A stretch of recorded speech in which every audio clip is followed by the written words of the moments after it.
Hallo und herzlich willkommen zu unserer fünften und vorletzten Veranstaltung im Rahmen unserer Reihe Planetare Gesundheit in ErgoLogoPhysio. Heute zum Thema Gesundheit braucht Klima- und Umweltgerechtigkeit. Schön, dass ihr alle da seid. Und bevor wir starten, möchte ich zwei Anmerkungen machen. Zum einen der Hinweis vorab, dass wir heute sensible Themen wie verschiedene Diskriminierungsformen ansprechen werden und außerdem werden Fotos von Naturkatastrophen, wie auch beispielsweise aus dem Ahrtal, gezeigt. Und zum anderen vorab ein riesiges Dankeschön an Emily, Pia und Jana aus der Health for Future Arbeitsgruppe ErgoLogoPhysio, die den Termin mit mir inhaltlich vorbereitet haben. Das war auf jeden Fall eine der herausforderndsten Termine, im Anbetracht des Themas der Klima- und Umweltgerechtigkeit. Und wir sind auch keine ExpertInnen mit jahrelanger Erfahrung in dem Bereich. Und uns ist bewusst, dass es auch in der Gestaltung zu einer Veranstaltung zu Klima- und Umweltgerechtigkeit auf jeden Fall viel Potenzial gibt und enorm viele Perspektiven, die wichtig wären zu betrachten, und die heute auch natürlich nicht alle gezeigt werden können in 1,5 Stunden. Und wir sehen es auch zunächst als einen Einstieg erstmal in das Thema für uns TherapeutInnen, ja, in ein Thema, das riesig und komplex ist und aber letztendlich ist und sollte es die Grundlage sein, wenn wir uns als Ergos, Logos und Physios mit Themen wie nachhaltigen Praxen oder Therapien und auch unserer Rolle in der Klimakrise beschäftigen. Ähm, Genau, weshalb es einfach sehr wichtig ist, dass wir uns gerade im Hinblick auch auf unsere Berufsethik und unserer Verantwortung als Therapieberufe, aber auch generell als Menschen, als BürgerInnen in Deutschland, oder Österreich und Schweiz, uns damit beschäftigen und darüber sprechen. Und uns ist auch bewusst, dass wir auch eine eher privilegiertere Gruppe sind, nämlich weiß, bürgerlich, ohne Behinderung und aus dem globalen Norden, was auch laut Sandra Schiller 2019 und 2022 auch die Therapieberufe in Deutschland gut repräsentiert und natürlich auch kritisch zu betrachten ist. Ähm, genau, Ziel der Veranstaltung ist erstmal die Sensibilisierung für das Thema. Und um zu dem Ablauf für heute zu kommen, der sieht so aus. Und zwar versuchen wir uns erstmal gemeinsam als TherapeutInnen diesem großen, komplexen Thema zu nähern. Und zwar durch eine kurze Geschichte als Einstieg, dann zu einem Input mit Begriffserklärungen zu unter anderem Kolonialismus und Intersektionalität. Dann wird es um Privilegien gehen und um den Zusammenhang zum Gesundheitssektor in Deutschland. Und dieser Teil wird auf Deutsch stattfinden und wurde von unserer Arbeitsgruppe ausgearbeitet. Und im zweiten Teil ähm, schauen wir uns verschiedene Perspektiven, wird von verschiedenen Perspektiven berichtet. Melvine Otieno vom Planetary Health Eastern African Hub wird sprechen. Darauf folgt ein Beitrag von Iefke Söntjens aus dem Ahrtal und ein Input von Shenaz Munshi zu Gesundheitsgerechtigkeit, sowie eine kurze anschließende Diskussion. Und an dieser Stelle auch ein großes Dankeschön an die Referierenden. Und dieser Teil wird auf Englisch stattfinden. Das wird vielleicht für manche eine Hürde sein, aber wenn ihr zum Beispiel diese Veranstaltung zusammenschaut, unterstützt euch gerne gegenseitig, fragt nach, fragt auch gerne im Q&A auf Deutsch oder auf Englisch nochmal nach. Wir beantworten die Fragen dann entweder direkt oder nehmen sie für die spätere Diskussion mit auf und können sie auch übersetzen. Und damit gebe ich direkt weiter an Emily, die uns jetzt eine Geschichte als Einstieg vorlesen wird. Genau, ich werde euch eine fiktive Geschichte vorlesen. Ihr dürft dazu gerne eure Augen schließen und genau, der Text wird auch mit eingeblendet. Mittwochmorgen, 7 Uhr. Mein Wecker klingelt, ich öffne meine Augen. Die Sonne scheint mir ins Gesicht. Was für ein toller Tag. Noch etwas verschlafen schalte ich das Radio an. 36 Grad und es wird noch heißer. Ich gehe während des Zähneputzens die anstehenden Hausbesuche durch, währenddessen aus dem Radio. Und zum Schluss noch die Nachrichten zum Klima. Heute ist Hitzeaktionstag. Waldbrände in Kanada und Brandenburg dauern an. Bericht über den steigenden Meeresspiegel und Auswirkungen davon auf pazifische Inseln. Da drehe ich das Radio lauter. Heute ist der bundesweite Hitzeaktionstag Besonders für Kinder, ältere Personen sowie Personen mit einem geschwächten Immunsystem ist es heute wichtig, hydriert und im Schatten zu bleiben, da auch heute hohe Temperaturen erwartet werden. Während ich den restlichen Nachrichten zuhöre, packe ich meine Tasche zusammen und mache mich dann auf den Weg zu meiner ersten Patientin. Es ist früher Nachmittag. Die Sonne steht hoch und ich an der Ampel. Der Schweiß tropft mir von der Stirn und ich warte geduldig, bis die Autokette, die sich in Richtung Industriegebiet an mir vorbei bewegt, wieder zum Stehen kommt. Schnell überquere ich die Straße und klingle bei meinem nächsten Patienten. Nichts passiert. Ich warte ein paar Momente, dann klingle ich nochmal. Als sich die Tür öffnet, kommt mir eine angenehm kühle Brise entgegen. Der Straßenlärm wird leiser, als die Tür ins Schloss fällt. Die Mutter meines Patienten öffnet die Wohnungstür. Entschuldigung, mein Sohn hatte heute mal wieder einen Asthmaanfall. Ich hatte erst noch überlegt, ob ich Sie anrufe, aber jetzt geht es wieder. Kommen Sie also rein. Heute ist erst der zweite Termin. Gemeinsam wollen wir nun Möglichkeiten der Therapie besprechen. Mein Sohn war schon immer ein bisschen kurzatmig bei Anstrengungen, aber jetzt, seit wir hierher gezogen sind, ich habe das Gefühl, es wurde immer schlimmer. Und dann jetzt die Asthma-Diagnose. Wissen Sie, dann will er mit mir nachmittags nach der Schule momentan immer in den kleinen Park. Aber sobald wir dann da sind, dann kann er eigentlich nicht mehr. Das Kind meines Nachbars, dem geht es ähnlich, zumindest das. So muss ich mich nicht immer erklären. Ich bin mir ziemlich sicher, das hängt mit der Feinstaubbelastung in dieser Gegend zusammen. Ja, zusätzlich zu dieser Belastung durch den Feinstaub kommt momentan natürlich die Belastung für den Körper durch die hohen Außentemperaturen und die vermehrten und aggressiveren Pollen hinzu, sage ich mir zu mir selbst. Aufgrund der Hitze passe ich meine heutige Therapie an. Zum Glück bin ich gleich in unserer interdisziplinären Teamsitzung und habe Zeit zum Luftholen. Zumindest ist es im Besprechungsraum nicht so warm. Gemurmel zwischen den Therapeutinnen. Während ich mich auf den Weg zum Ventilator bewege, nehme ich Gesprächsfetzen auf. Wir müssen ein bisschen auf die Teilnehmenden unserer Bewegungsgruppe aufpassen. Durch die Hitze waren einige heute besonders gereizt. Oh ja, ich selber merke das bei mir aber auch, dass ich gereizt werde. Heute musste ich leider auch noch etwas mit meinem Kreislauf kämpfen. Also ich habe ja inzwischen immer ein Ersatz-T-Shirt und eine Trinkflasche dabei an solchen heißen Tagen. Ich bin nämlich fast nur in Stadtteilen unterwegs, in denen sich die Hitze extrem ballt und viele meiner PatientInnen dort wohnen in nicht klimatisierten Dachgeschosswohnungen, häufig auch ohne Aufzug. Bei einer älteren Dame mache ich Lymphdrainage. Die Arme hat durch die Hitze gerade mit viel größeren Ödemen zu tun.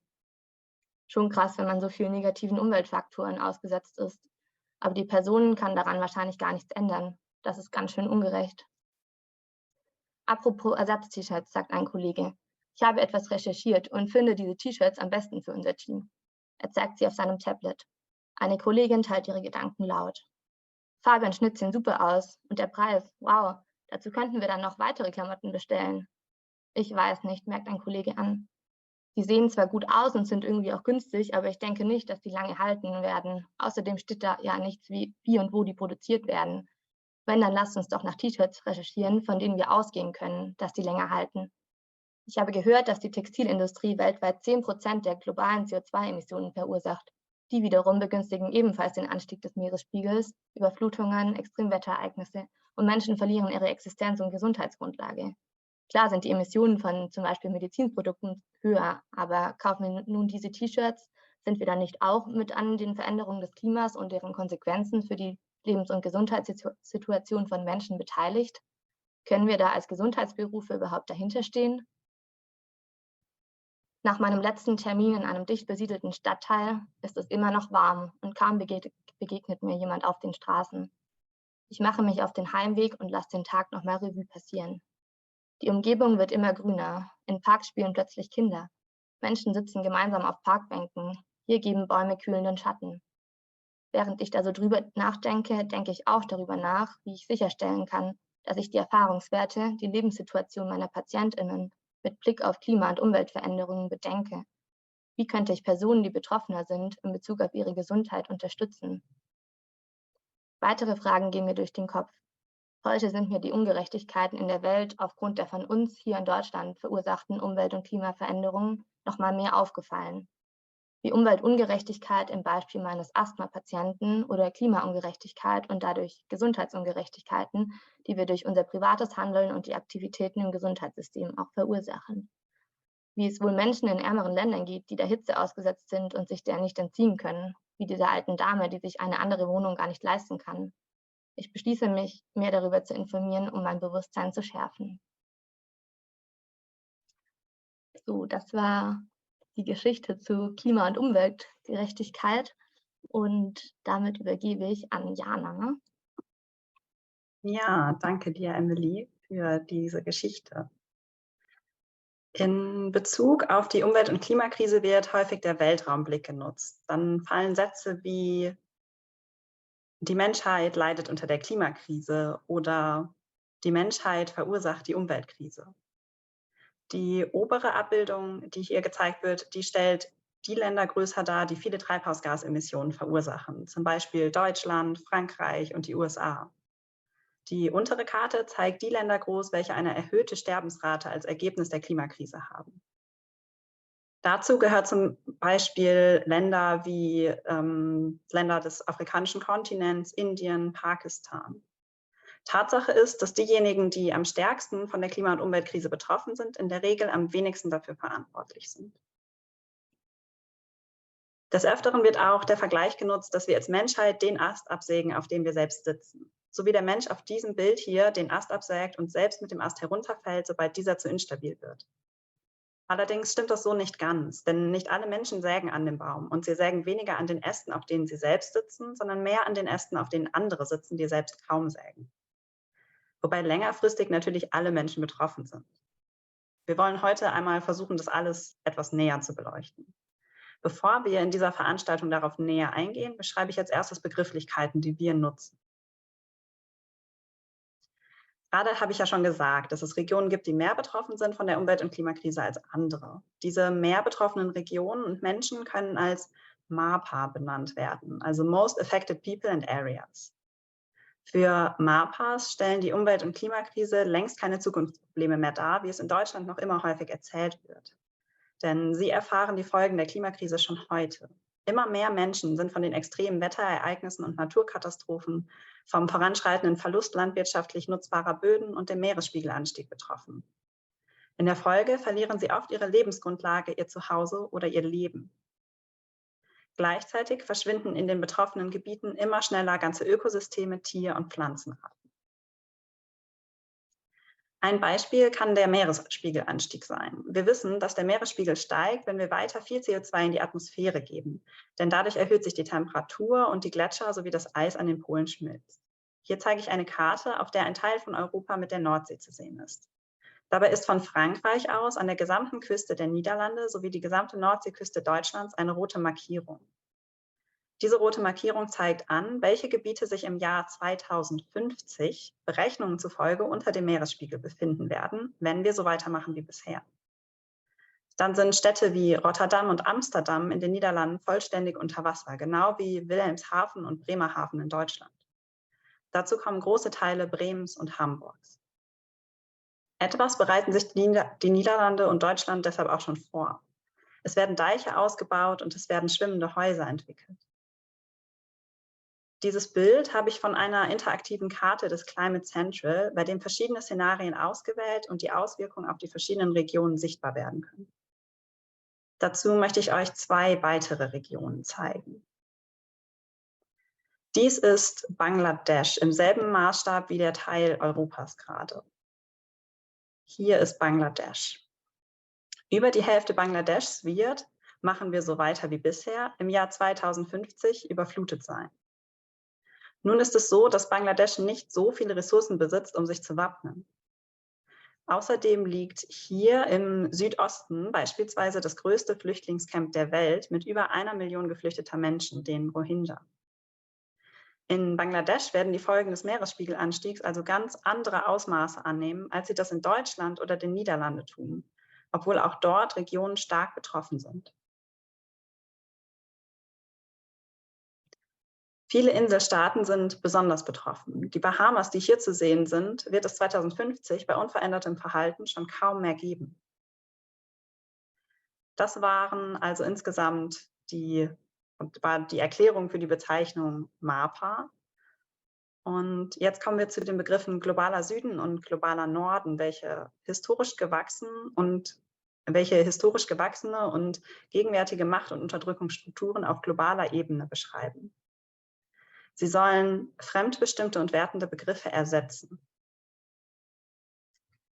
Der globale Süden beschreibt Länder und Regionen, die sich global betrachtet in einer politisch und wirtschaftlich benachteiligten Position befinden. Das hat den Ursprung in der Kolonialzeit und der damit verbundenen Ausbeutung jeglicher Art.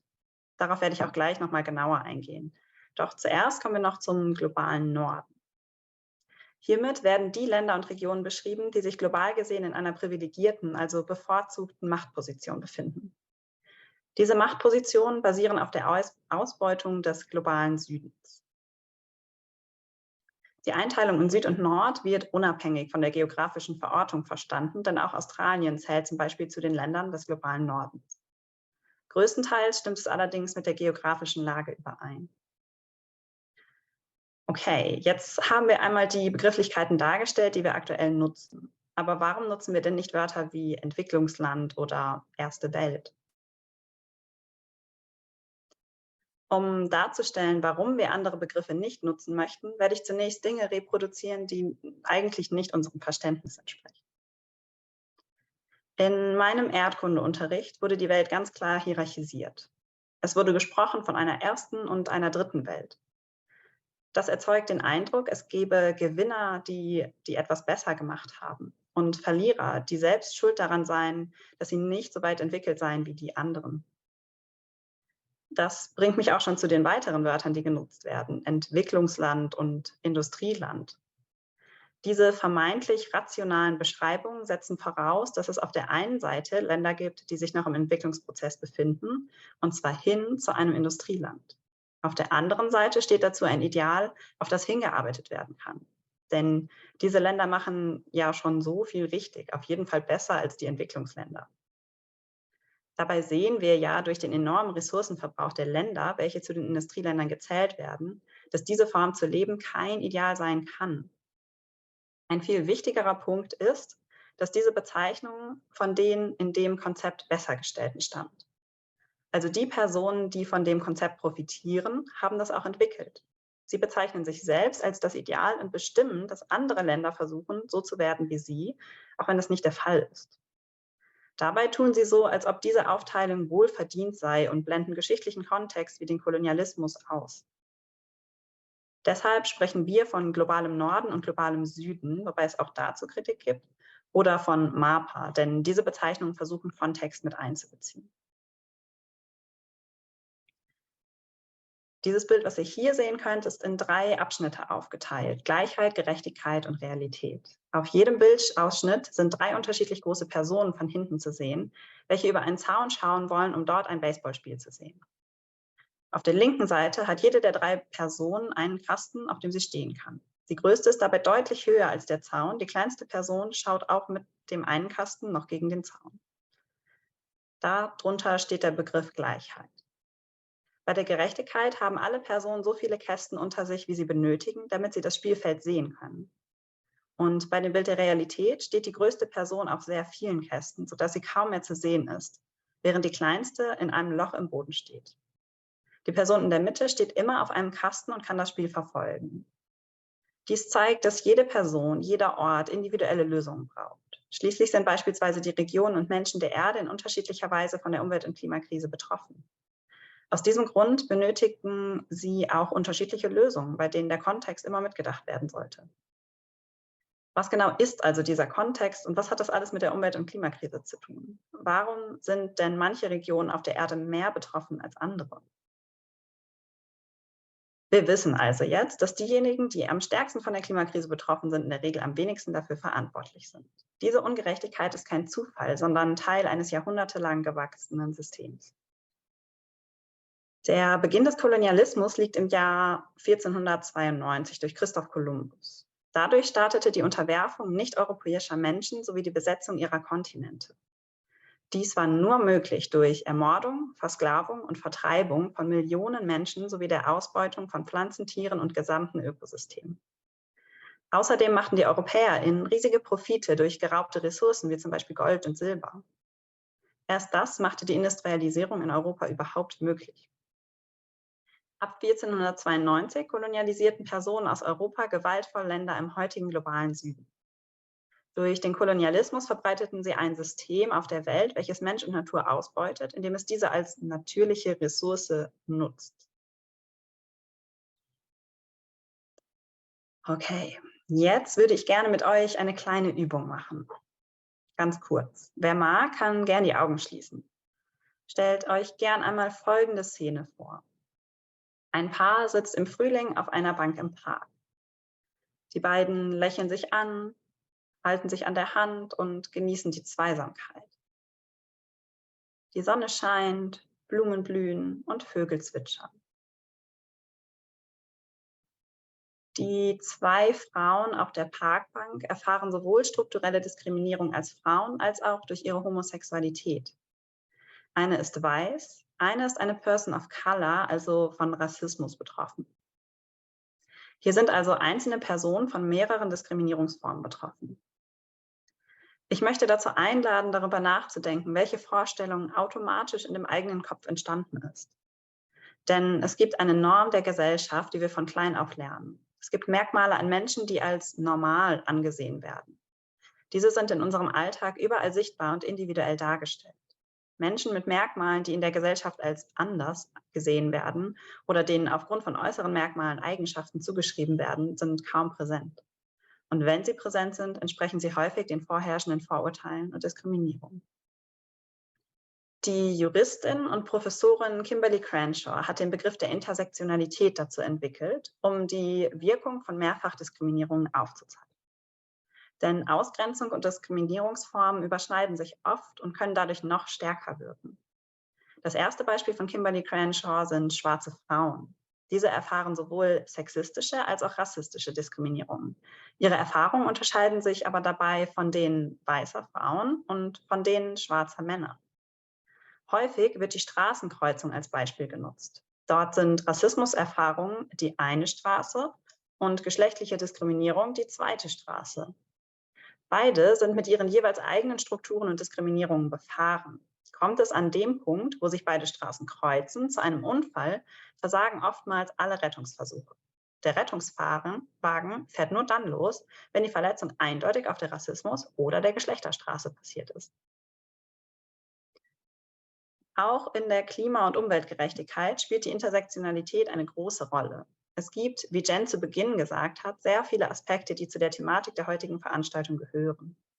Menschen können beispielsweise auch wegen ihres Alters, durch Rassismus und durch ihre Geschlechtsidentität diskriminiert werden. Wir können davon nur einen Bruchteil anreißen. Deshalb ist das Verständnis für Intersektionalität von so besonderer Bedeutung. Denn je mehr sich überschneidende Ausgrenzung und Diskriminierungsformen zusammenkommen, desto höher wird die Wahrscheinlichkeit, früher und stärker von der Umwelt- und Klimakrise betroffen zu sein. Ein Begriff, der euch vielleicht häufiger begegnen wird, den ich jetzt auch heute schon benutzt habe, ist BIPOC oder auch POC. Das bedeutet Black, Indigenous and People of Color, also Schwarze, Indigene und Menschen of Color. Das ist eine solidarische Selbstbezeichnung, wobei in der deutschen Form wichtig ist, dass Schwarz groß geschrieben wird, um den Kontext zu vermitteln. Dieser Kontext sind Rassismuserfahrungen, Ausgrenzung von der weiß dominierten Mehrheitsgesellschaft und kollektive Zuschreibungen des Andersseins. Also diese sozialen Gemeinsamkeiten und Erfahrungen sollen dadurch mitgetragen werden. Weiß markiert die dominante und privilegierte Position von Menschen innerhalb des rassistischen Systems. Diese Position ist verbunden mit der Erfahrung, als gesellschaftlicher Maßstab und Norm zu gelten. Das rassistische Macht- und Unterdrückungssystem wird dadurch sichtbar gemacht. Wenn ihr euch noch mehr mit dem Thema Rassismus beschäftigen möchtet, bietet Tupoka Ogette mit dem Buch Exit Racism einen guten Einstieg. Wir können heute bei weitem nicht auf alle Erfahrungen und Perspektiven eingehen, welche in der Umwelt- und Klimagerechtigkeit reingehören und welche einbezogen werden müssen. Heute legen wir den Fokus auf die Personen, die gleich ihre Erfahrungen mit uns teilen. Deswegen sind in dieser Begriffserklärung die Themen dargestellt, die für die Inhalte der heutigen Veranstaltung wichtig sind. Und nicht alle, die ich hier zum Beispiel aufgezählt habe, wie Rassismus, Klassismus, Generationenungerechtigkeit, Sexismus, Altersdiskriminierung, Ableismus, Antisemitismus und LGBTQAI-Feindlichkeit. Auch das ist noch lange keine vollständige Liste. Abschließend noch ein Zitat von Kimberly Crenshaw: Wenn wir ein Problem nicht sehen können, können wir es auch nicht lösen. Und Tupoka Ogette verdeutlicht das mit einem Beispiel ungefähr so: Nur weil der Welthunger nicht mehr in den Medien thematisiert wird, heißt das ja auch nicht, dass wir dieses Problem endlich gelöst haben. Vielen Dank für die Aufmerksamkeit. Hier zeige ich noch einmal die Quellen, das Abbildungsverzeichnis.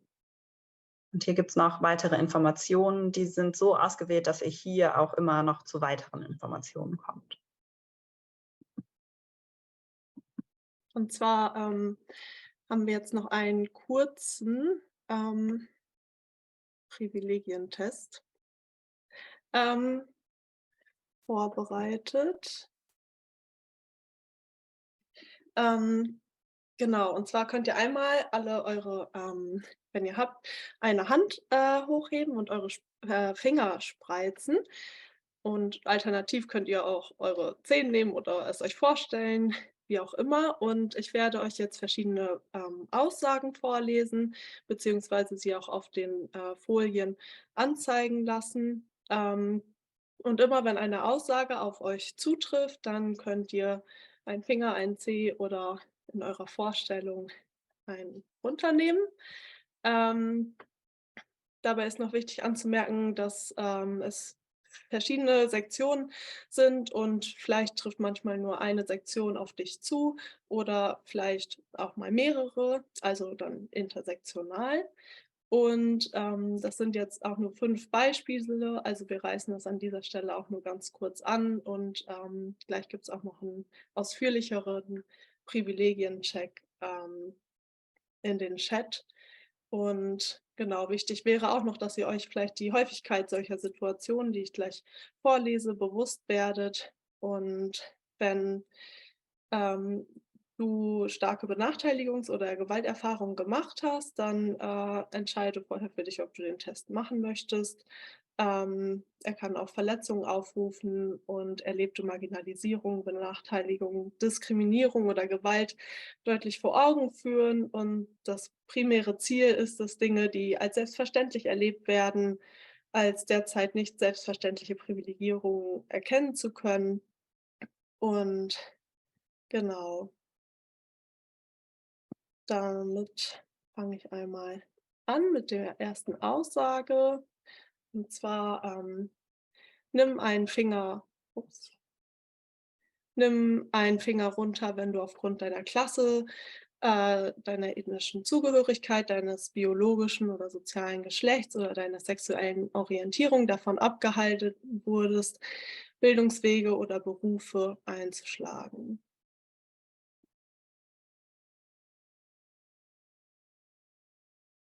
Dann der nächste: Nimm einen Finger runter, wenn du in einem Viertel aufgewachsen bist, in dem es Drogenhandel, Prostitution oder Ähnliches gab.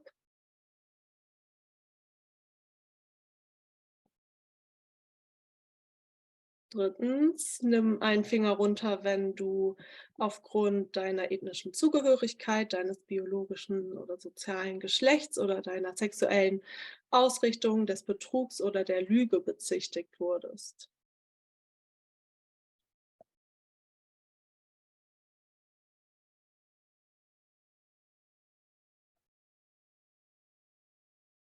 Nimm einen Finger runter, wenn du aufgrund deiner ethnischen Zugehörigkeit, deines biologischen oder sozialen Geschlechts oder deiner sexuellen Ausrichtung von der Polizei angehalten oder befragt wurdest.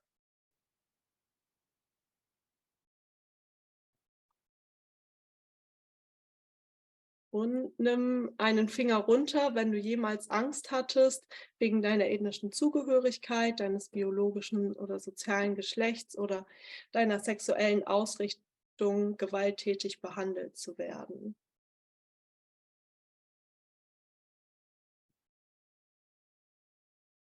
Und je mehr Finger du jetzt oben hast, desto privilegierter bist du theoretisch in unserer Gesellschaft. Und das sind unter anderem natürlich jetzt auch Privilegien, die man jetzt hier in Deutschland anwenden könnte oder fokussiert werden. Und die Diskriminierungsformen waren natürlich jetzt längst nicht vollständig. Genau, ein ausführlicherer Privilegiencheck, aus dem diese Aussagen jetzt auch entnommen wurden, findet ihr im Chat. Und wer sich darüber noch mal mehr austauschen möchte, kann gerne nächste Woche zum Reflexionstreffen kommen, mittwochs um 18:30 Uhr. Da werden wir auch noch mal mehr darüber sprechen und uns austauschen in verschiedenen Räumen. Und ja, es ist in Ordnung insgesamt, wenn du Privilegien hast. Sie geben dir viele Möglichkeiten. Die Frage ist, ja, wie kannst du sie nutzen? Und natürlich kommt es auch immer auf die Lebensrealitäten, auf die Lebenswelten, Umstände und die Intersektionen an, inwiefern man seine Privilegien nutzen kann. Und wichtig wäre auch noch zu nennen, die Generation oder Altersgerechtigkeit, da auch gerade EntscheidungsträgerInnen eher den älteren Generationen angehören und aber gerade über die Zukunft von jüngeren Generationen entscheiden. Und außerdem ist auch noch wichtig zu nennen, dass wir hier in Deutschland ja enorm privilegiert sind, vor allem dadurch auch, dass wir in einer Demokratie leben und uns politisch auch einbringen können. Und deshalb ist es umso wichtiger, die politische Stimme auch zu nutzen. Und ja, wie auch schon am Anfang angeschnitten, sind auch wir TherapeutInnen eher privilegiert in Deutschland, weil wer sich beispielsweise eine Ausbildung mit Schulgeld leisten kann, gehört auf jeden Fall zum privilegierteren Teil, was den Punkt angeht. Und jetzt geht es noch weiter in den Gesundheitssektor in Deutschland zu Klima- und Umweltgerechtigkeit von Pia. Die Antworten auf die Fragen, wo stehen wir in Deutschland in Sachen Gesundheitsgerechtigkeit, lauten: Gesundheitschancen und Krankheitsrisiken sind in Deutschland ungleich verteilt. Menschen mit geringem Einkommen, geringerer Bildung oder Berufen mit wenig Entscheidungsspielraum haben deutlich erhöhte Krankheits- und Sterbenrisiken, sind häufiger von chronischen Krankheiten betroffen oder schätzen ihre Gesundheit und Lebenssituation eher als schlechter ein. Wir wissen auch, dass diese Ungleichheiten in Deutschland und Westeuropa in den letzten Jahren zugenommen haben. Zudem sind gesundheitliche Ungleichheiten in Zeiten von Krisen und Umbrüchen noch verstärkt ausgeprägt. Im Hinblick auf die Umwelt- und Klimakrise bedeutet dies, dass vulnerable Bevölkerungsgruppen einem erhöhten Risiko ausgesetzt sind, die Folgen der Umwelt- und Klimakrise zu spüren.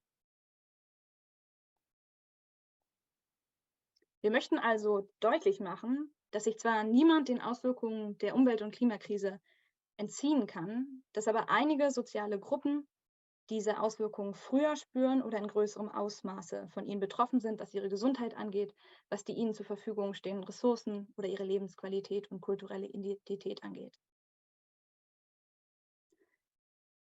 Unsere Verantwortung. Wenn wir in Europa die Hauptverursacher der Umwelt- und Klimakrise sind, während andere, vor allem die MAPA oder im globalen Süden, unter den schlimmsten Folgen leiden, dann müssen wir Verantwortung übernehmen, um unser Handeln so anzupassen, dass sie zu weniger Umwelt- oder Klimaungerechtigkeiten führen. Besonders wenn wir bedenken, dass Gesundheit und eine gesunde Umwelt als Menschenrecht definiert sind. Zu welchen Umwelt- und Klimaungerechtigkeiten trägt nun der deutsche Gesundheitssektor bei?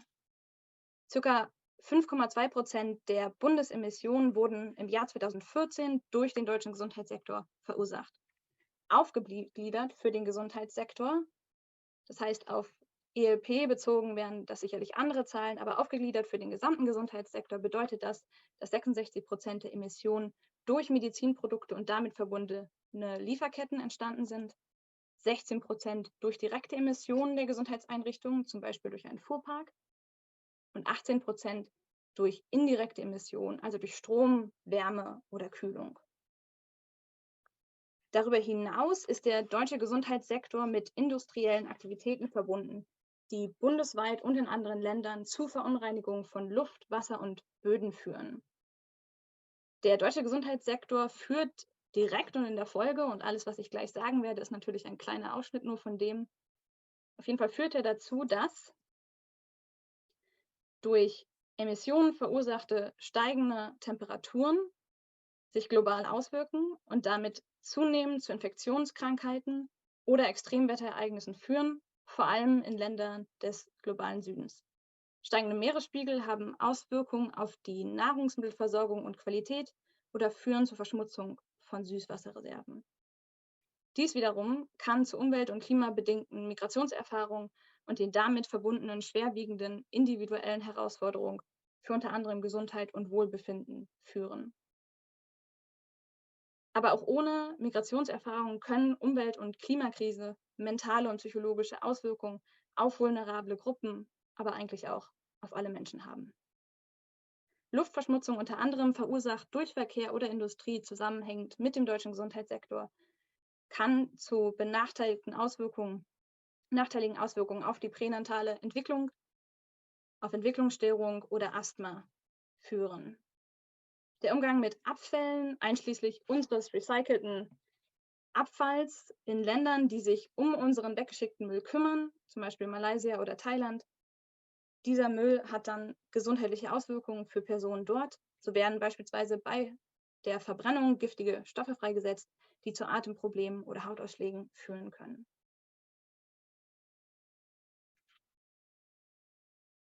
Was können wir jetzt besser machen? Wir können uns dafür einsetzen, dass Menschen, die von Umwelt- und Klimaungerechtigkeiten betroffen sind, angemessen versorgt werden. Angemessen bedeutet hier auch neue Formen der Versorgung und Dienstleistung umzusetzen, die diskriminierungssensibel gestaltet sind und zu denen auch noch der Fokus darauf gelegt wird, dass sie finanziell zugänglich sind. Es bedeutet aber auch, dass wir uns in den Therapieberufen noch mehr mit Prävention und Gesundheitsförderung auseinandersetzen und somit Emissionen und weitere Umweltauswirkungen durch den Gesundheitssektor vermeiden können. Vor allem aber bedeutet es, dass wir anfangen, unsere Arbeitsweisen und Strukturen immer wieder zu hinterfragen. Ein Prozess, welcher auch in Ethikleitlinien explizit benannt werden sollte. Wie verursachen wir derzeit Umwelt- und Klimaungerechtigkeiten? Vielen Dank, Pia. Und das war jetzt erstmal der erste Einstieg in das Thema vom, sage ich mal, kleinen therapeutischen Alltag, ab und zu mal globalere Perspektiven mit einbezogen und jetzt zum Schluss auch eher auf den deutschen Gesundheitssektor bezogen. Und damit schließen wir den ersten Teil der Veranstaltung ab und ich gebe weiter an Pia, die den zweiten Teil moderieren wird. Yes. Now I'll switch to English and we'll say a huge thank you to Shenaz Munshi, Melvine Otieno, and Iefke Söntjens for joining us today to share your experiences and perspective on climate and environmental injustices, health inequity, and so much more.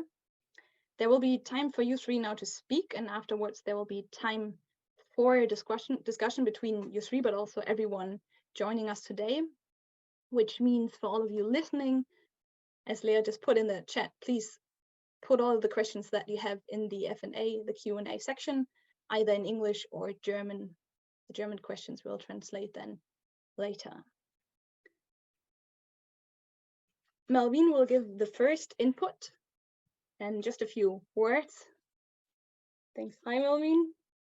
Melvine is an environmental health scientist and the founder of the Planetary Health Eastern Africa Hub.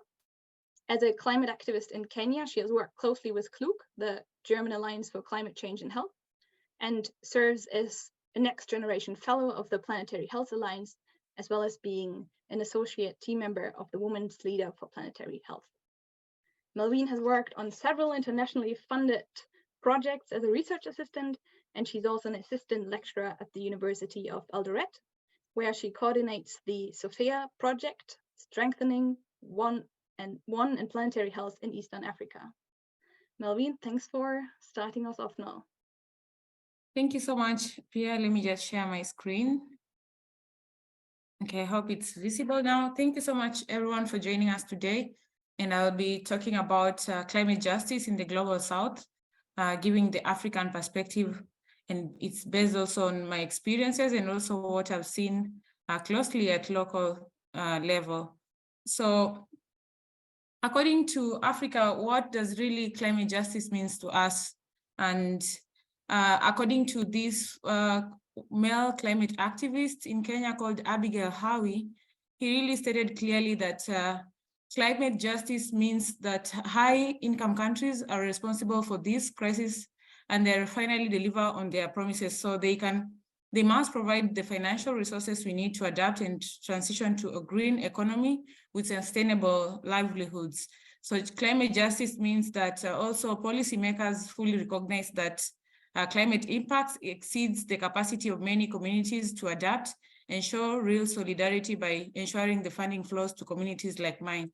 So for instance, I come from Kenya, and this is a region also that has been affected by climate change, and I've really had a lot of experience, especially from my village where we experienced flooding situation and so on, and the northern part of Kenya experiencing drought situation as well. And also some other Rift Valley lakes are experiencing the flooding as well. So there is really increased climate issues there, and also other parts of the region. So what does really Africa continent require from us? So we see that since Africa is disproportionately the most vulnerable region in the world affected by climate change, and this is also due to lack of adequate resources for mitigation and adaptation. And also there is poor settings, especially now that we have high rate of poverty in Africa. We see that they're really affected. And then despite these realities, we find that Africa contributes to global initiatives and commitment for climate action. So that's why in Africa, we really need also to prioritize planetary health concepts. And that's why we as a region, we've been able to come up with a movement called Planetary Health Eastern African Hub, that we've really been engaging the community in this forum. So we find out that there are some climate change issues, and we see that there are extreme heat waves that are occurring in Africa, especially at the moment, as I mentioned earlier, that Kenyan are facing drought situation, especially the northern parts, and it's really serious. And this picture, you can see it is just last year, how it severely affected the indigenous communities in Turkana and also the Maasai communities, and it's really devastating if children are also experiencing these extreme heats and they can not even have adequate food, because Africa land area is projected also to experience this unusual extreme heats quickly, and it's exceeding to 45% in a 2 degrees world, and also for 85%. And you find out that in Central Africa, however, already there is 2 degrees Celsius for the world, as if you compare that, it's really happening and increasing at a high percentage. So we see that it's also projected that in the coming years, it's gonna increase more. And we're also experiencing this also in other parts of the world, like at the moment also in Europe, especially Germany, where I am currently. I'm in Berlin, and it's really hot. I never expected to experience this too in this side. So there is need for action to be taken and more projects to be done on this aspect of heat wave. At the same time, we have also experiences in rise in sea level. So you find out, for instance, Egypt, Mozambique, Nigeria, and also other countries like Gambia, they're also faced by flooding situation annually. And also in the East Africa region, as I mentioned earlier, for instance, in Kenya, also Uganda, Tanzania, Rwanda, and Burundi, they are also experiencing this. So you can see from that picture I took when I was doing my research at the Lake Victoria Basin, and it was really saddening to see how the communities are really impacted. And especially the people who are really affected are women and children. So you find out that women are really are the ones who take care of the homestead. But if they're really affected and they're not even given a priority to be at the table to share this or to air out their voices, it's really devastating. At the same time, they're experiencing mental health challenges and so on and so forth. So it is really a serious issue that we need to come up together and tackle. Another issue is also on the ocean acidification and rising temperatures.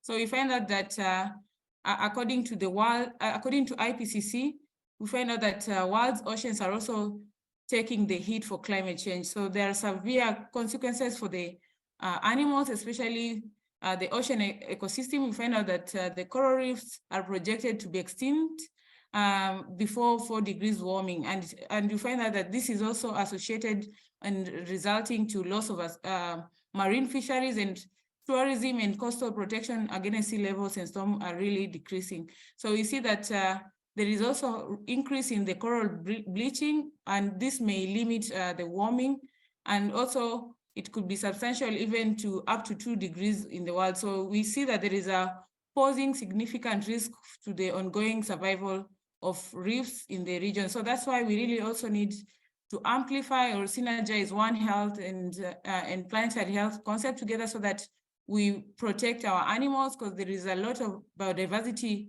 loss also going on as a result of climate change issues. And there is cases of also undernourishment, whereby we find out that around 350 million people in sub-Saharan Africa, or for instance, 1 out of every 4 do not have enough food to live a life that is active and healthy. So you find out that they're really dying of hunger, and some of them, they can't even afford 3 meals or 2 meals a day.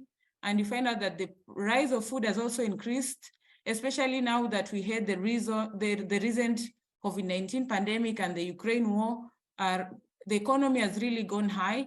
And also at the same time, with drought situation, it is even forcing more people to enter into poverty and famine. So rates of this undernourishment in sub-Saharan are also projected to increase from 25 to 90% compared to the present warming situation. So you find out that these negative impacts of climate change on nutrition has really been increased proportion, especially for children who are severely stunted compared to the future without human-induced climate change. So it's a real issue, and if we don't look into it and bring concerted efforts, it's gonna be, it will be devastating.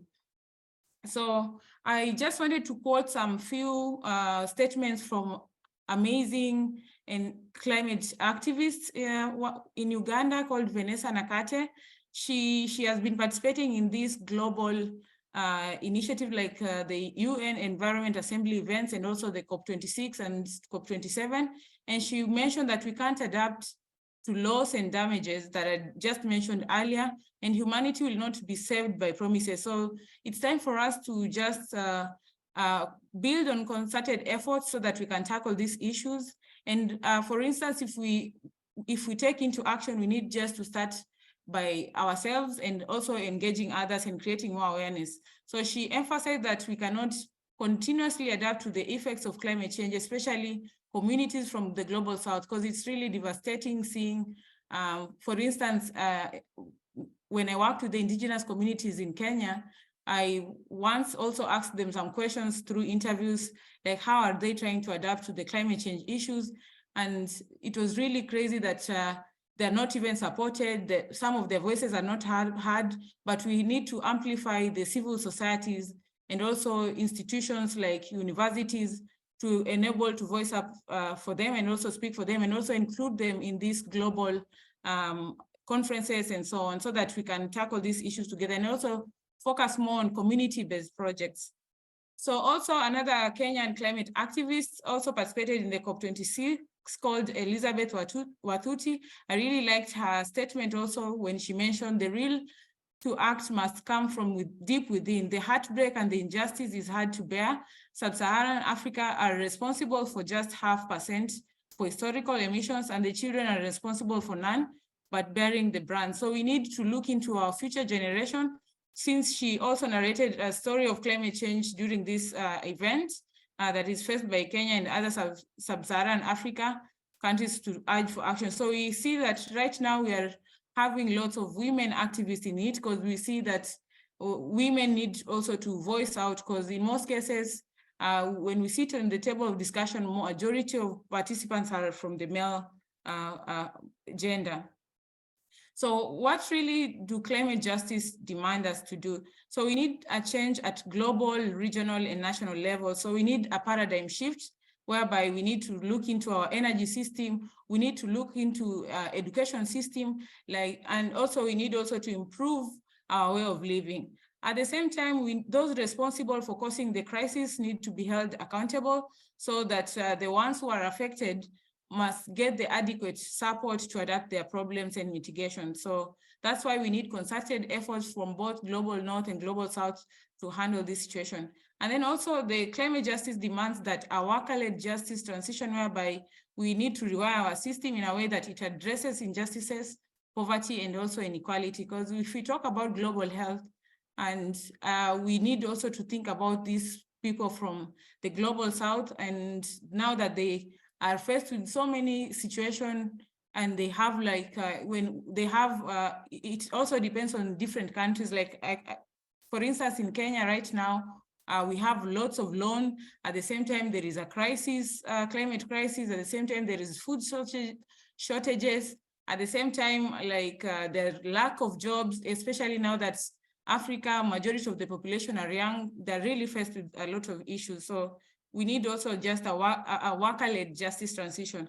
Another demand for climate justice is reparations and redistribution to indigenous communities and the global south, because we know that these indigenous peoples are always at the front line communities for a whole decade. So we cannot continue to pay the price. They cannot continue to pay the price for the climate crisis while the global north profit. So in fact, they need to be compensated and they need to be supported, and lots of projects to be done and awareness creation to be done as well.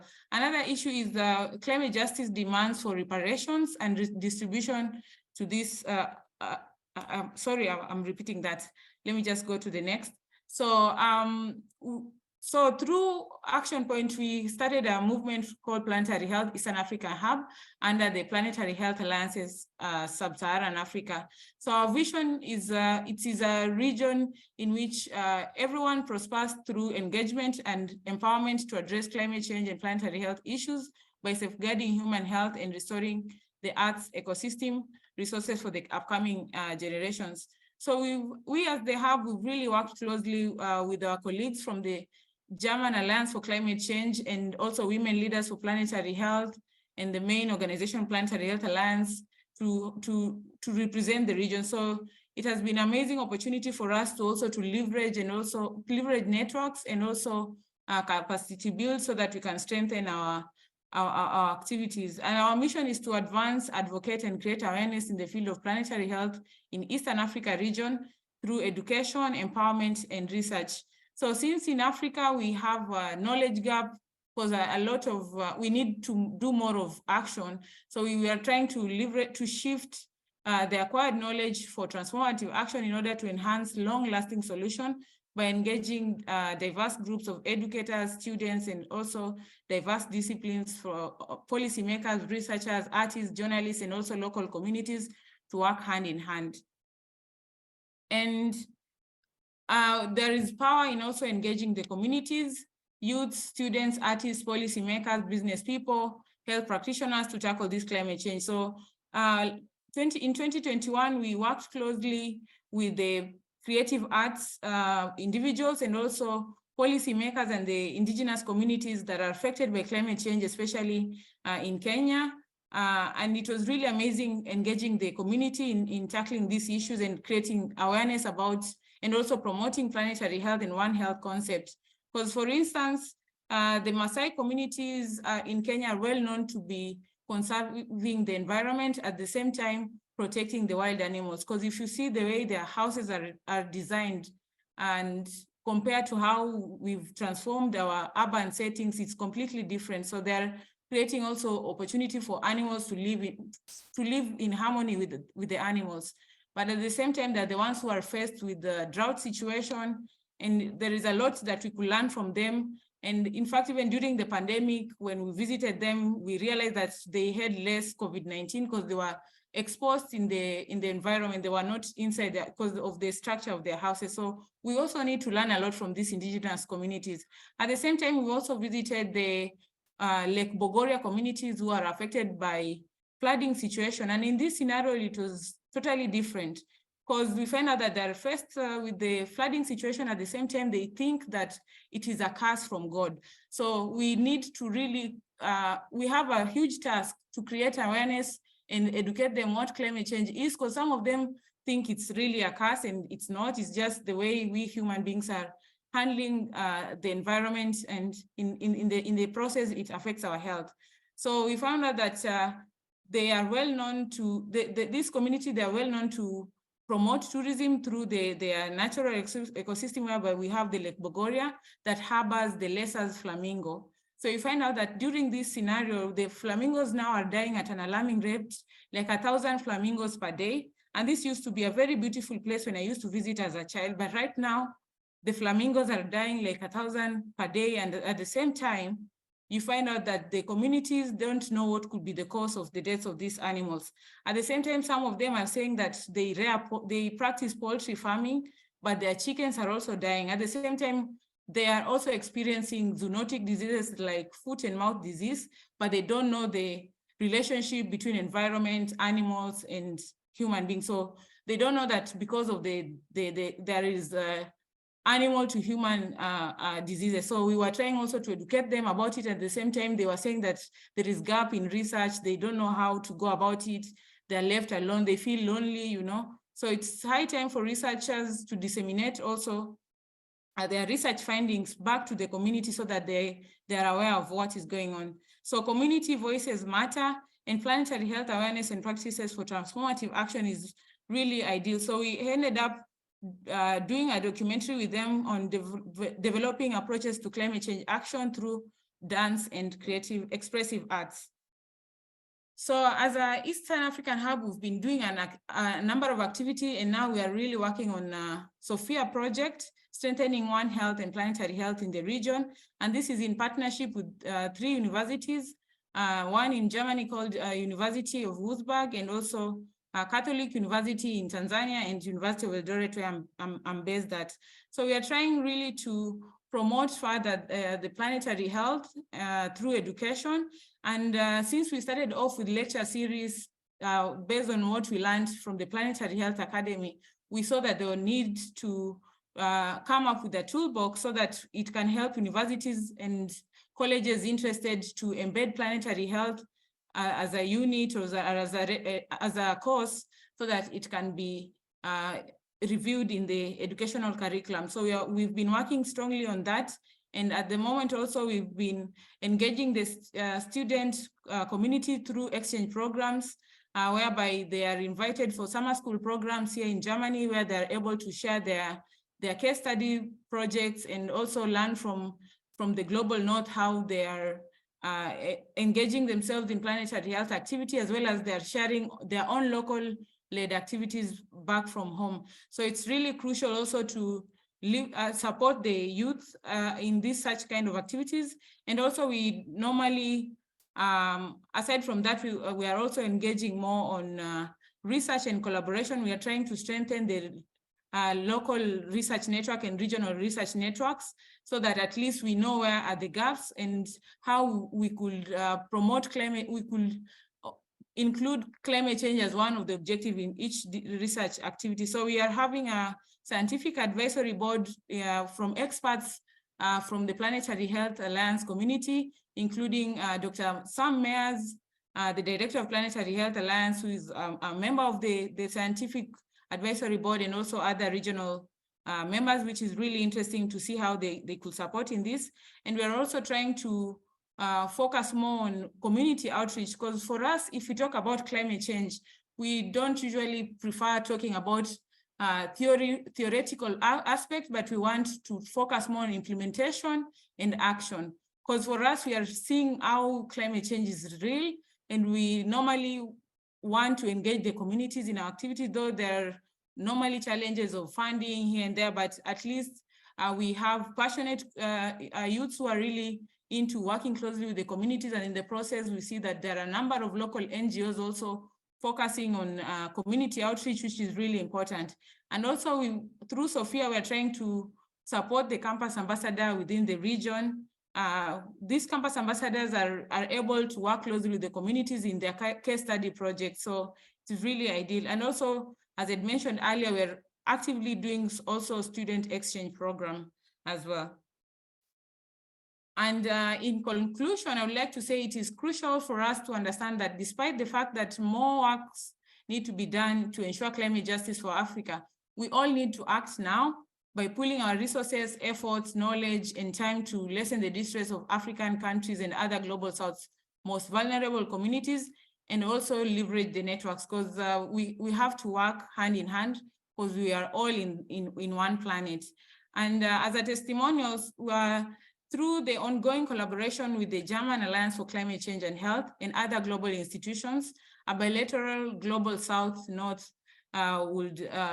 learning partnership will be established, and together we'll achieve the great transition, a just transformation to the world that optimizes the health and the well of people and the planet. And then what's next for us? There is need for amplifying and bringing together African and other global voices in support of the most vulnerable groups' capacity to defend and realize their human rights. So we need to have these voices at international conferences, regional conferences, and also national conferences, so that we can share how we can move forward. And then this also needs to include groups of women, people of different colors, youths, and local indigenous communities, and we need to target country to country and beyond.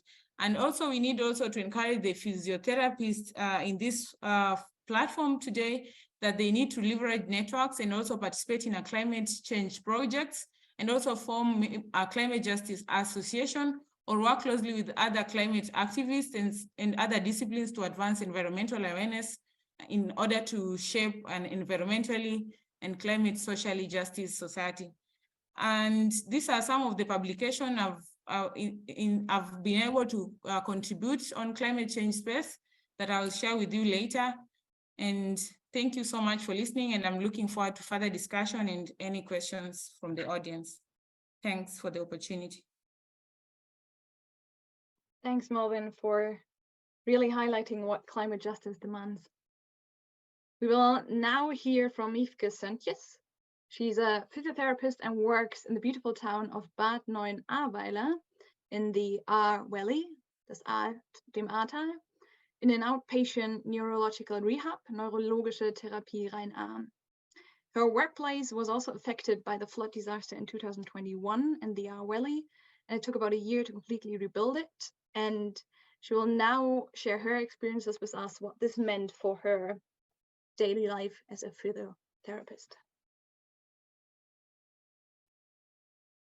Okay, I hope you can see the presentation. So I'm Iefke Söntjens. I'm from Bonn, or living in Bonn and working in the Ahr Valley. And I'm talking today about my work with my patients just after the flood in 2021, and how the therapy was changed by the flood, and how my patients, or our patients, had different problems than before. Yeah, that's a picture of the Ahr Valley on the left hand before the flood, and on the right hand after. The Ahr is actually a really tiny river, like 50 centimeters high and 1 to 2 meters big, so really, really small. You can see it on the left picture, just in the left corner. And the flood came by night and was really one of the biggest in the last 200 years in the Ahr Valley. And that was, of course, a big problem. Lots of people died. And my neurological rehabilitation center, called Neurologische Therapie Rhein-Ahr, which you can see on the left side, was like 2 kilometers or 1.5 kilometers away from the Ahr. and was also damaged. So you can see on the right side a picture a few weeks later. The house was still there, but the center wasn't usable anymore. So important to say is that no patients were harmed doing our therapies, but of course in their own houses. Yeah, and I will show you some pictures, of course not from any patients, but just from the center. On the left hand, you can see a physiotherapy room and me on the picture in black, making a group with some stroke patients. And on the right side, you can see the same room after the flood. So it was damaged and we had to throw away everything. And that was the first floor, but the lower floor looked a little bit different. So even worse, you can say that. I think so. Yeah, and so we had to change the therapy from our rooms to the patients' homes. So they will have therapy even after the floods. To build a new center, we got lots of donations, cash donations, and also working help, and that helped us to build a new center. So that was the long story short of 1.5 year work for the center. But now I want to talk about the therapy with my patients, because that's the big thing about the physiotherapy, right? So what is with about our patients? And the big problem is that all of them are living in a 20 kilometers area around the working place for me. So the most of them lost their houses, even worse, or like our working place. And that made lots of difference in the, or made lots of new problems for the patients. This is the International Classification of Functioning. I think lots of you know it, ICF. It's a system which we are working with in our rehabilitation center. So I want to explain it to you in really short words, and want to try to show you how the patient or the therapy changed. The ICF is talking about lots of different factors which are acting together, and so the therapy goals from every patient is based on environmental factors, personal factors, participation, body functions and structure, and of course the disease. And all of this is working together and gives the patient the activity in their lives. So yeah, I hope that's right. And these factors are changed by the flood. So the environmental factors, that's for example, where are you living? How is your house? Do you have lots of stairs? So something like that. And also, is your family living close to you or not? And of course, that changed because the R Valley is an area where lots of big families are living together, helping each other. And that's a positive thing. But after the flood, it changed because lots of them died or had to go had to go away for a few months. Then there's personal facts that changed because people or patients who had probably depressions before had even deeper depressions and worse depressions after the flood because of death and loss and other things. So that also changed. And the participation is, for example, what are you doing in your lifetime? So are you going out person? Are you having dinner with friends and so on? And all these things are not weren't able to do in the valley because also the restaurants and the swimming places and so on were damaged. And that made a big difference for the activity from our patients. Also, of course, the body functions and structures could changed because of new disease from the flood. And now I want to give you a little story about a patient. It's actually a positive story about all these flood problems. So he lost his house in the Ahr Valley, and he had to go to his sister, who had lots of stairs in her house. So he lived there for a few months. And I went to him just a few days after the flood to make physiotherapy with him and to help him getting better in this new house. In his own house, he had an stairs elevator because he wasn't able to go stairs. Not yet. And then in the flat from the sister, he had to do it. So we had the problem we had the goal to make these stairs, and he becomes better and better, and even better than he actually would become in his own house. And after a few months, he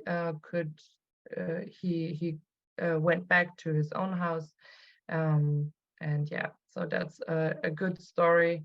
And he was, of course, really supported by his family because he didn't lost his family members, but all the family members, all three children lost their houses. So it's actually 2 years now, and it's still a problem, and yeah, not so easy. But here you can see him from the back. He's still a patient in our rehabilitation center, and he's becoming better and better. He had a stroke. I didn't give this information in the beginning. And also you can see me in our new rooms in the new rehabilitation center, just 2 kilometers from our old one.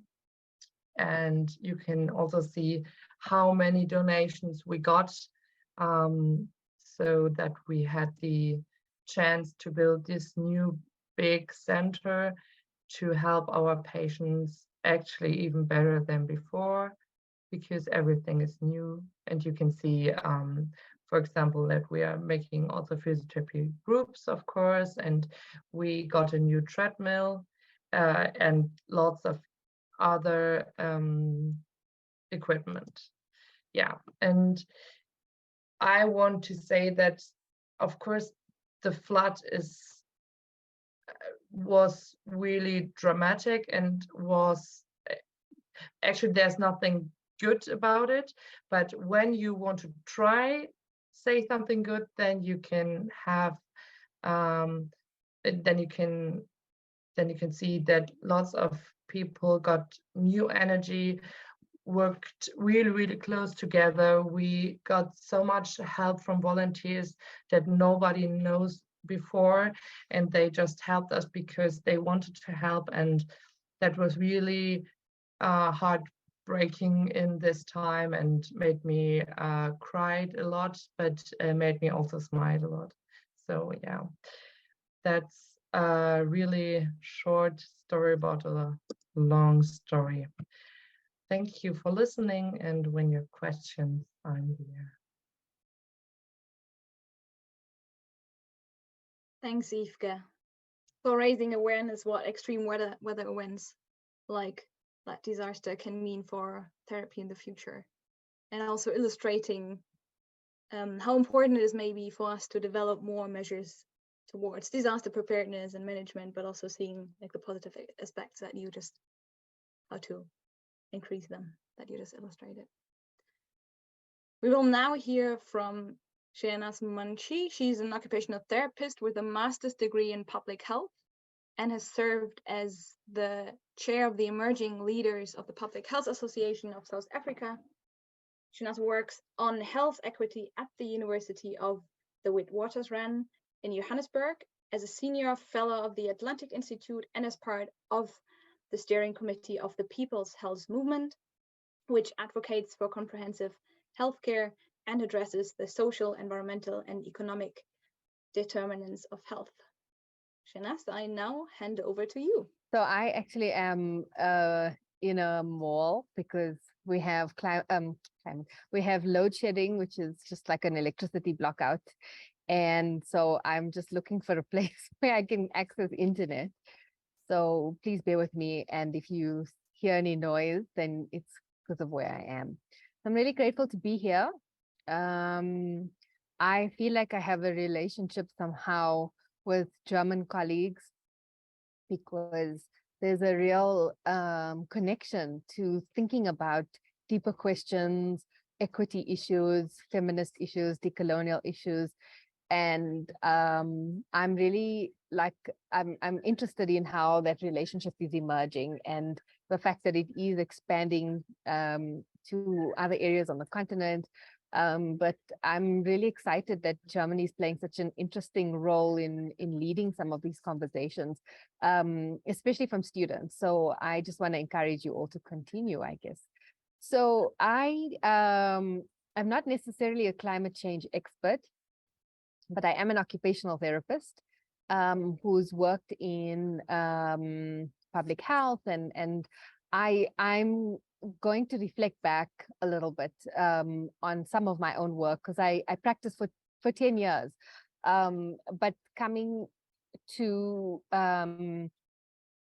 rethinking ways of doing things and rethinking why are we not having a bigger impact in a therapeutic way in my own context has led me to really deep dive into questions of power. So with that in mind, I want to, I can move to the next slide. Yeah, I want to just present my own critical frame. So in my own practice, what I tend to do is allow people to know how I'm stepping into a conversation. And I come as a decolonial scholar, an occupational therapy practitioner, a facilitation practitioner in some ways, intersectional feminist. And the critical orientation that guides, this is the critical orientation that guides my work on the African continent, recognizes the power asymmetry that exists and that are historically rooted in a colonial past, and that the expression of dominance and resistance that continues to shape the politics, inequity, coloniality, social justice, and occupational injustices. So my approach to any kind of work marries the decolonial intersectional feminist perspective along with indigenous thinking. And I don't necessarily mean indigenous communities that are known. It's also those that have indigenous cultural practices and critical race theory, which and theory and praxis, which offers me an opportunity to explore the historical and multidimensional inequalities. And these inequalities are evidenced in all of what the two presenters before me mentioned, actually all the presenters before me mentioned, evidence in dis-ease, disability, the elements that constrain our aspirations and occupational dysfunction. And the COVID-19 pandemic has obviously amplified existing inequalities for the most marginalized on the continent. So to me, to understand those impacts, I need to take a look at it from a particular frame. And that means I need to understand my own positionality as well. Okay. So I generally use a framework that links the the stuff that drives health equity, which we call the structural determinants of health. So I'm not sure if any of you may be familiar with frameworks like this, but I don't want you to get intimidated by it, but I want you to have a look at the first blue block, which talks about the structural drivers. And the structural drivers are really the hidden power. It's where power lives. It lives in politics. It lives in the political, the social, the cultural, and the economic structures of society. Okay. Another structural driver is how we treat our natural environment, land, climate change. And for those of us on the African continent, and especially in settler colonies like South Africa, the land was stolen and remains in the hands of the oppressors. And even in places where the land was not stolen, the resources were stolen from the land. And so this is a real structural driver because it is foundational. And then, of course, the historical legacy and ongoing colonialism and structure. Okay, we've lost Shenaz. Let's wait for a moment if he joins us again. She might be joining again, but I'm sure we can find a way. If there's any questions for Shenaz or what she was talking about, please contact us. I would say that while we wait until she comes back, there's a question that I would like to ask Melvine and Iefke, which is, what role do you think occupational therapists, speech and language therapists, physiotherapists can play in helping to shape society nationally and also internationally? And for that, I would like to invite you to turn on your cameras and let's see who's the first person that wants to answer this question. You were ready to say something. Yeah. I think as a physiotherapist, I have two ways to help. The first way is to give my patients more activities so they can be active in their lifestyle, more active in their lifestyle. They are able again to drive a bike and don't have to use the car and walk longer ways, or can make can go to the supermarket by foot. So that's the first thing I can help my patients. And the other thing is that I think we have to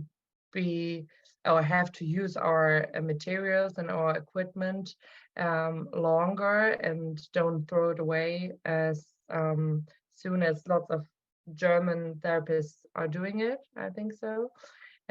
Also, I think that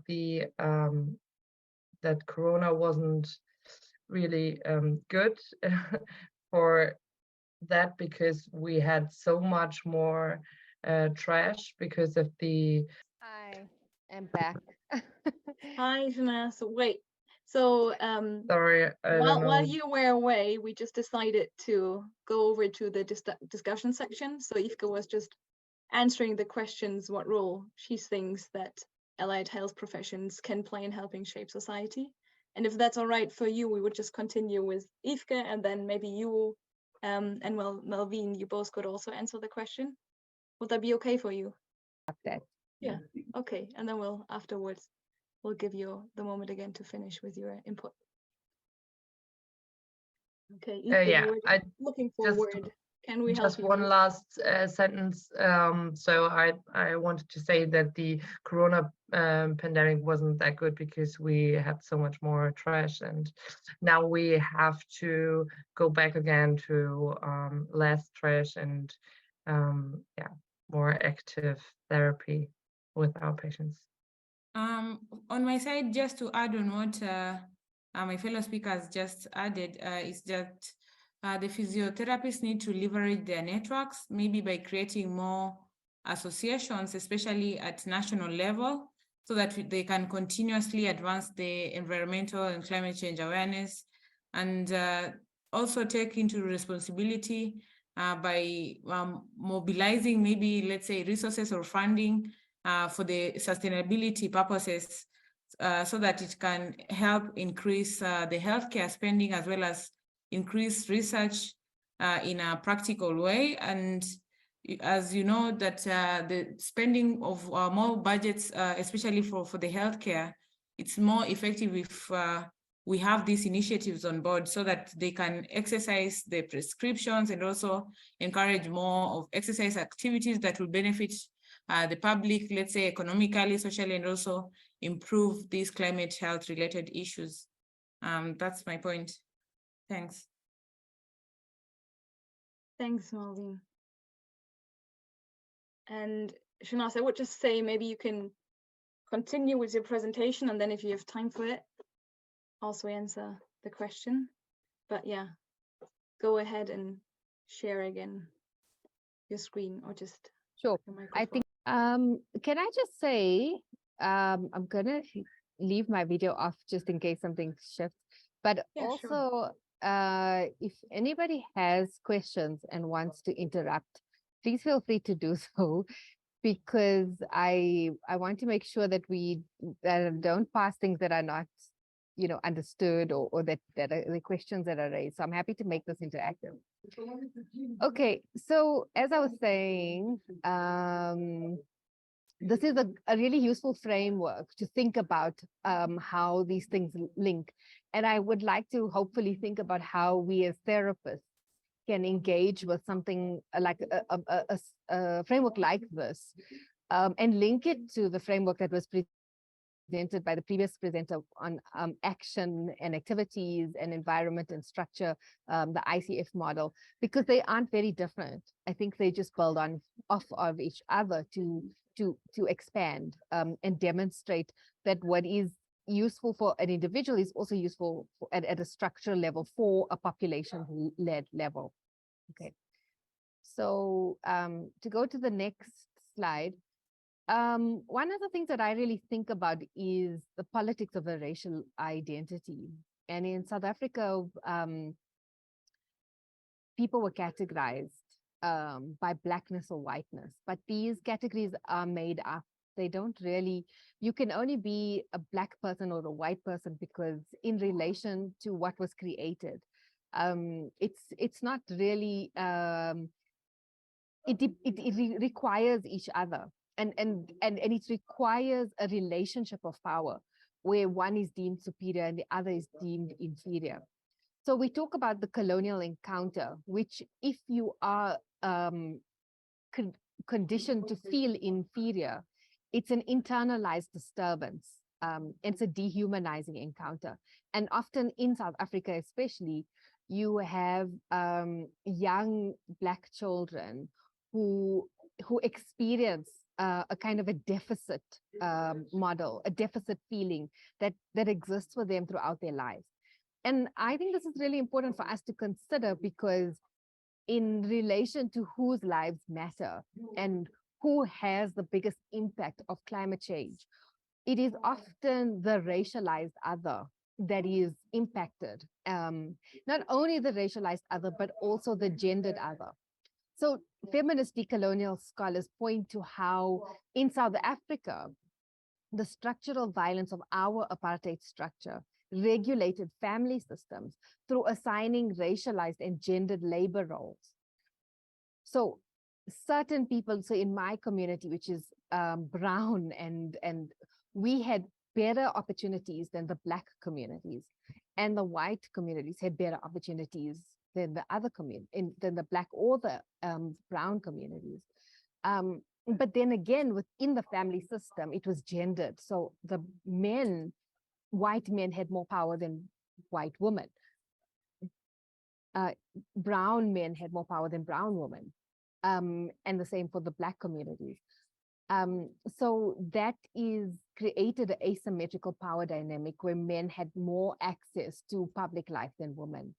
So in other words, to redress these historical forms of gendered access to care, to any kind of life, requires intersectional approach. And in this case, it's in relation to climate justice, we need an intersectional approach to ensure that we consider the racialized identity, the gendered identity, and we look at things in an intersectional way. And I know that this was presented earlier, the intersectional model, where everybody's unique circumstances of power, privilege, and identity is shaped by accident of birth, accident of education, or access, or gender, or sexuality, or class.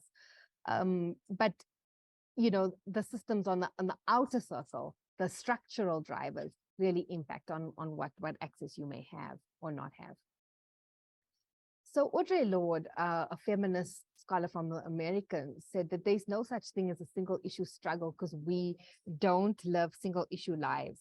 And this is an important statement because it reminds us that we are all, we cannot assume similar. We need to really get to know communities. We need to get to know context. We need to listen to the stories and the narratives. And I really love that Melvine brought in the story of the Maasai people. And their story is such a powerful story because it tells us deeply that community, they know their challenges. They know what's going on. They are affected by their challenges. But it does also demonstrate how they interact with power and how they can only take as much action as they can before they also lack power to change their life. And it's not because they don't know what to do, but it's because the structural power that is so imposing. So I want to move then to what do we do as therapists? And I want to draw on Professor Elelwani Ramagundo from South Africa, who is at the University of Cape Town, who brings up this concept called occupational consciousness. And she defines it by what people do every day and how they do what they do can perpetuate dominant structural norms. And it gives you an insight into the aspects of our consciousness, And for most of us, we kind of live in a kind of a rat race or a survival rate, like state. Or we just trying to keep up. And so, so that influences our experience, I guess, of the world. And it influences what we do again. So what do we need to be conscious of? We need to be conscious of power. We need to be conscious of coloniality, which is defined as the legacies of the colonial powers that remain with us today. So like the racialized experience of climate change that impacts disproportionately on African Black women and children. We need to be considering the conditions that constrain our aspirations, like was described in the flooding in Germany, where we now face these climate disasters that influence and impact on communities. And then, even those people in that community that did not have a disability had a constraint on their aspirations. And those who had not had who had a disability, it was impacted even more, right? And so again, to come back to how we do and what we do and where we need to be conscious of, we need to understand that it's not just about my ability to act, but it's how the context imposes itself on human occupation. So we are in some ways forced to be consumers, to be extractors. We contribute to the growth of the population. We contribute to the extremely high use of technology. We are impacted on by the nutrition environment, and it drives up non-communicable diseases and the stresses on mental health. So the context really influences human occupation.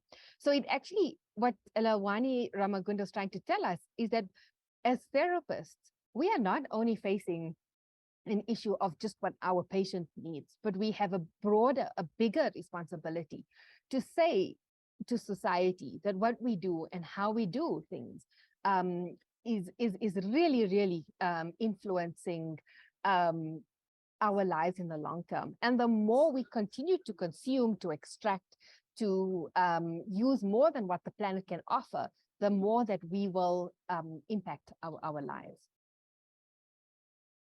and well-being. So again, to come back to critical consciousness is then located in liberation philosophy. And I want to think of scholars like Steve Biko, Paulo Freire, Sylvia Tamale from Uganda, Mahmoud Madani, even musician from Nigeria. His name suddenly completely left me. But there's so many, liberation philosophers who we need to then draw on, that can help us to consider how to transform, how to build consciousness, how to de-link from the extractivist, hegemonic, neoliberal capitalist system and return to indigenous ways, to reclaiming our own identities that is inherent within us. And so what does this mean for healthcare workers, right? So the first thing that I want to say is that we are so lucky in some ways because we interface with such a diverse range of communities. And that actually gives us a high level of power. And I'm convinced in some ways that in our universities, especially in the Global South, as therapists, we're not often taught social sciences as a big part of our curriculum because it kind of keeps us sort of maintaining the status quo instead of confronting the status quo. So I'm very excited by this group of healthcare workers that are considering and reflecting on their power, right? We also and I want to mention that we need to start thinking about who the communities are.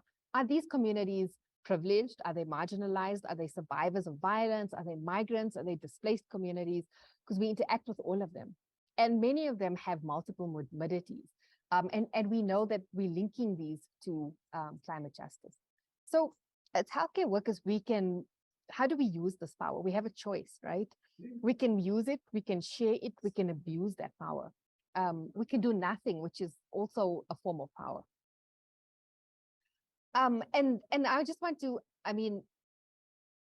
as much as I am not a climate expert, I have made a list of some of the things that we want to make sure that we start learning about, that we start thinking of where we are consuming and what does this impact on our environment, and so these are elements of human consumption that we need to start paying attention to. So how do we engage with that power, right? So the one is we reframe power. So we can move from the power over, which is the ruling over, to power that is shared and kind of emerging between people. So we need to reframe power, right? So the way that we many of us were taught is that we are the healthcare worker, we are the knowledge holders. We are the ones that provide the knowledge to our patients. But in many ways, like was described about the Maasai community, to go in with that attitude creates a level of distress. But if we walk in and we demonstrate that we understand as therapists that this community we are in a shared relationship, and you share that power, and that we recognize that we have a lot to learn from and with each other.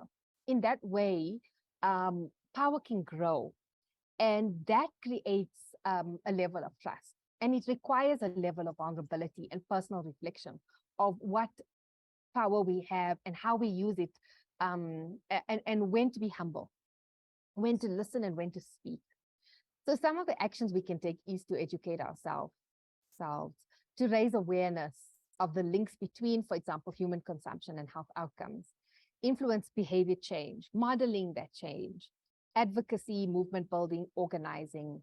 We can conduct research, and especially implementation research, for how to be more sustainable, have dignity and respect for Mother Earth, influence policy, and participate in efforts towards sustainability, green economies, degrowth, efficiency. And I want to also just share this image because I recently engaged with a climate activist, Kumi Naidu. And very recently, actually it was yesterday, or the day before, He was forcibly removed from one of our banks after protesting over a crude oil pipeline project.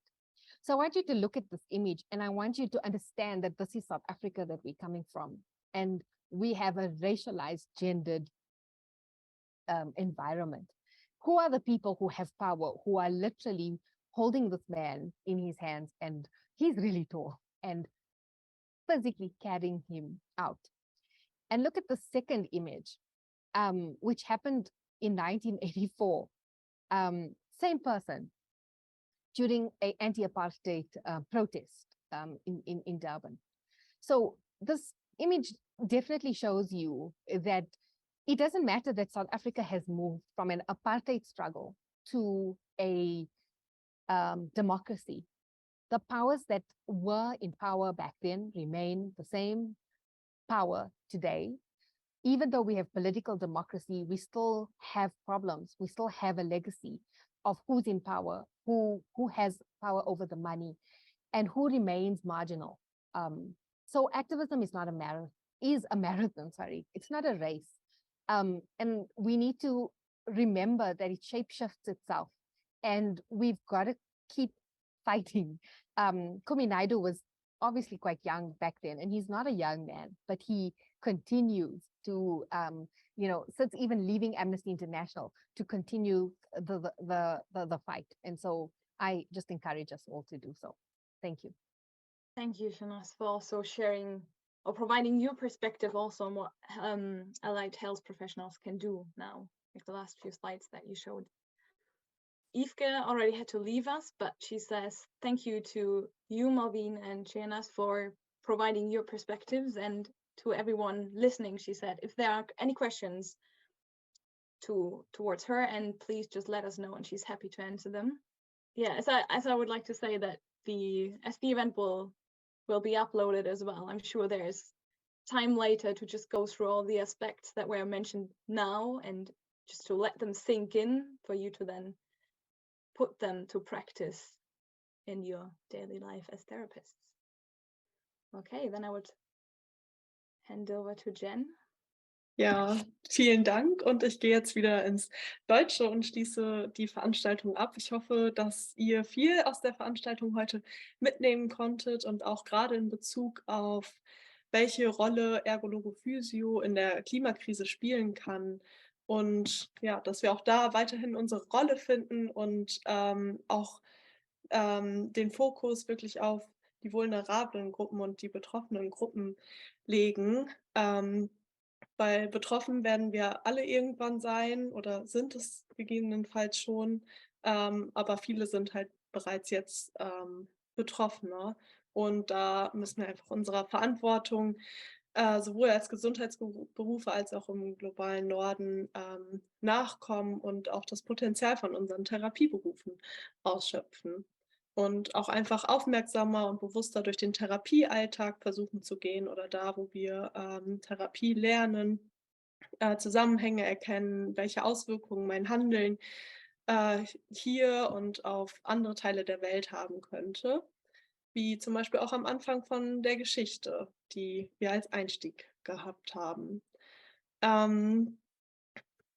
Ja, letztendlich gibt es eine Menge zu tun, die wir alle tun können, aber letztendlich nicht handeln würde noch zu mehr Ungerechtigkeit führen und zum Erhalt des Status quo, und das wollen und können wir uns ja alle nicht mehr leisten.